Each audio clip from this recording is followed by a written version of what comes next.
Mais il semblait évident de choisir une mesure sur laquelle commencer, et ce choix a finalement porté sur l'extension de la possibilité de donner des jours de repos aux aidants de personnes âgées en perte d'autonomie d'une particulière gravité.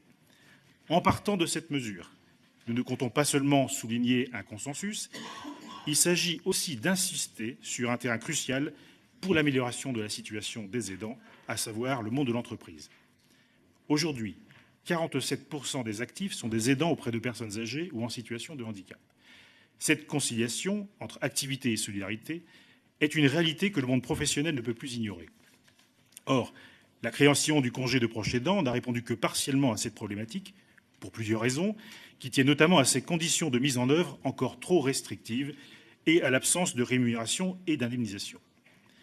Nous sommes obligés de constater qu'en l'absence de dispositifs spécifiques indemnisés, comme il en existe par exemple aux Pays-Bas, beaucoup de salariés utilisent leur congé payé.